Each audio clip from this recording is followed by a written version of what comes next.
लोग कहते हैं कि भगवान अच्छा फल दे, अच्छा प्रॉफिट दे तो हम कर्तव्य कर्म करें। भगवान कह रहे हैं कि तू कर्म करे तो मैं तुझे अच्छा फल और अच्छा प्रॉफिट दूँ। आज हम गीता के दूसरे अध्याय के 37वें श्लोक के बारे में चर्चा करेंगे। इसमें भगवान कह रहे हैं कि तुझे अपने कर्तव्य कर्म करना है और फलों की चिंता नहीं करनी है, और तुझे कर्तव्य न करने के प्रति भी आसक्ति नहीं होनी चाहिए।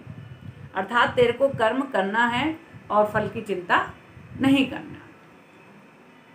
अक्सर ये होता है कि हम फल की चिंता में या टेंशन में हम अपने कार्य को अच्छे तरीके से नहीं करते, क्योंकि आधा वक्त और आधी ऊर्जा हमारी उस टेंशन में ही चली जाती है और हमारा काम सही तरीके से नहीं आता। जो हमें फ़ायदा या जो प्रॉफिट मिलना चाहिए वो हमें नहीं मिल पाता है। यहीं भगवान कह रहे हैं कि जो तेरे को काम करना है, जो तेरा कर्तव्य है, जो तेरा फर्ज है, उसको तुझे पूरी ऊर्जा से अर्थात पूरे योग के साथ, तन से, मन से और आत्मा से आपको पूरी तरह उसी कार्य में लग जाना है, जुट जाना है और तब उस कार्य को करना है, ताकि आपको भगवान उस कर्मों का अच्छी तरीके से फल दे सकें। क्योंकि आपका अधिकार कर्म करने में है और फल देने का काम भगवान का है, और आप जैसे कर्म करते हैं आपको वैसा फल मिलता है, क्योंकि उससे आप कभी भी बच नहीं पाते। आप जो कर्म करते हैं आपको उसका फल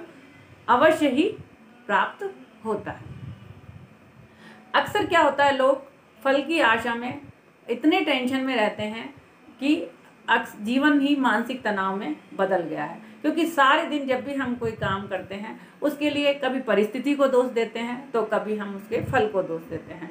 जब भी हम काम करने बैठेंगे तो कभी कहेंगे कि यहाँ का लोग ऐसे हैं, कभी कहेंगे यहाँ का वातावरण ऐसा है, कभी कहेंगे मतलब काम करना ऐसा है, कभी हम कंप्यूटर की गलती बता देंगे, कभी घर की गलती बता देंगे, कभी लोगों की गलती बता देंगे, कभी बच्चों की गलती। मतलब सारे दिन हमें दोष ढूंढने की आदत पड़ जाती है और जीवन को टेंशन में ही सारे दिन किल किल किल किल करते हुए हम टेंशन में जीवन करते रहते हैं और हम जीवन को कोसते रहते हैं कि ऐसे भाई जीवन मिला है, इसमें अड़चन में परेशानियां आएंगी ही, लेकिन हमें जीवन को कोसना नहीं है कि वो ऐसा है, ये ऐसा है, ऐसा करके ना कोसते, बिना कोसे हुए। और फल की भी चिंता नहीं करनी है, क्योंकि आप फल की आशा करेंगे तो आपको पता नहीं मेरी किस्मत ऐसी है कि नहीं, पता नहीं मिलेगा कि नहीं मिलेगा, तो हम पूरी काम को अच्छे तरीके से या पूरी ऊर्जा के साथ नहीं कर पाएंगे। तो भगवान यहाँ अर्जुन को समझा रहे हैं कि तुझे जो काम करना है वो निष्कामता के साथ, पूरी समता योग के साथ करना है, ना तो फल की आशा रखनी है और ना ही तुझे परिस्थितियों को दोष देना है कि मेरे दादा हैं, मामा हैं, चाचा हैं। मतलब ना तो हमारे को पारिवारिक जीवन के दोष नजर आने चाहिए काम करते वक्त, और ना ही हमें फल के प्रति आसक्ति होनी चाहिए। बिना राग देश के साथ, निष्कामता के साथ जो हमने अपना कर्तव्य चुना है, जो हमने फल चुना है, उसको ईमानदारी से करना चाहिए।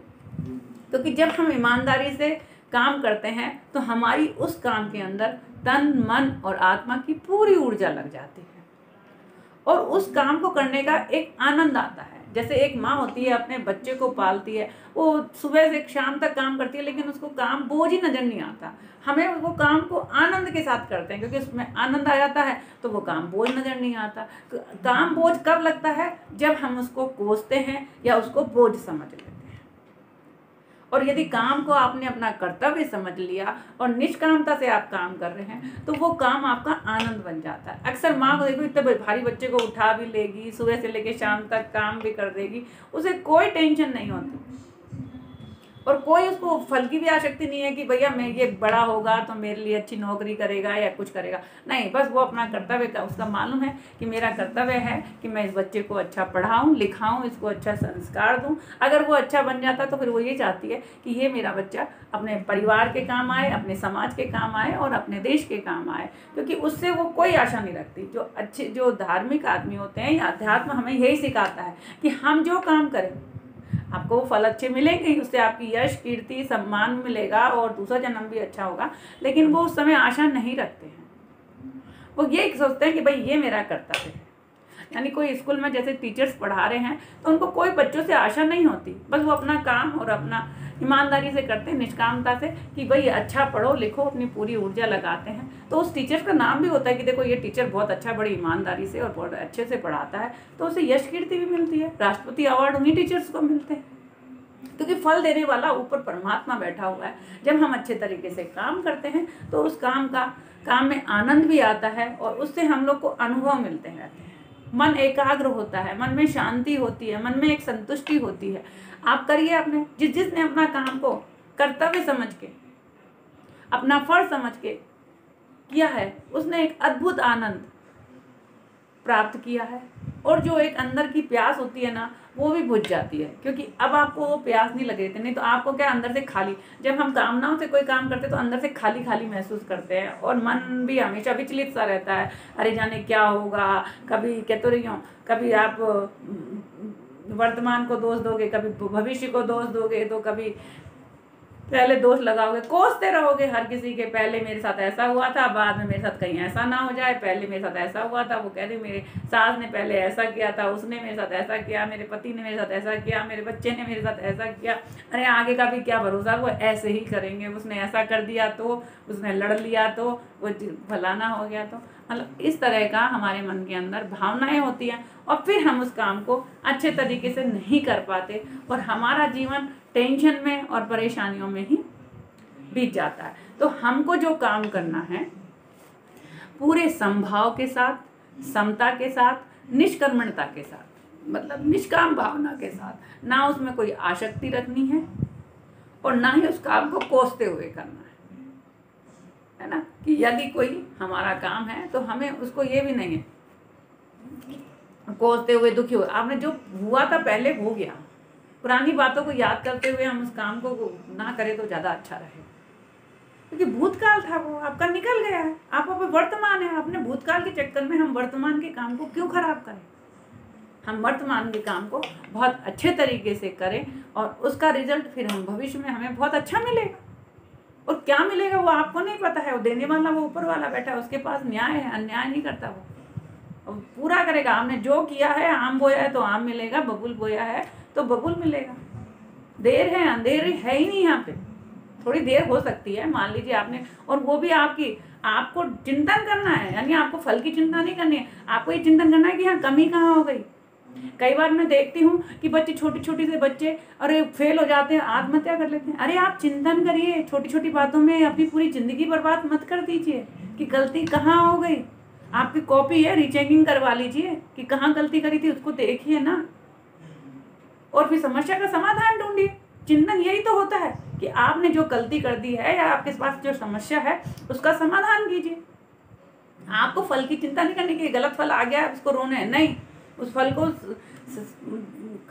वो जो मिला है उसको एक्सेप्ट करिए और उसकी चिंतन करिए कि ये क्यों मिला है और उसकी समस्या का समाधान ढूंढिए। और जब आप समस्या का समाधान ढूंढते हैं तो ये आपको एक नए अनुभव प्राप्ति होती है।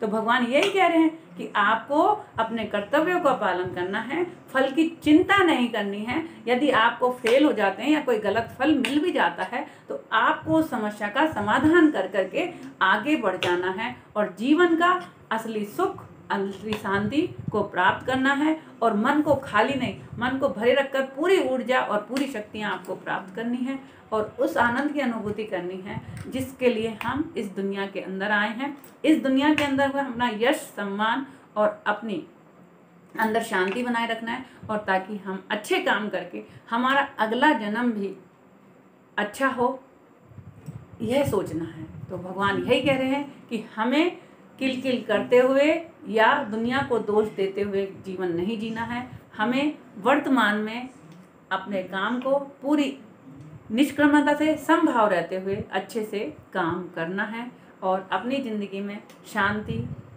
और संतुष्टि प्राप्त करना है। हरे कृष्ण।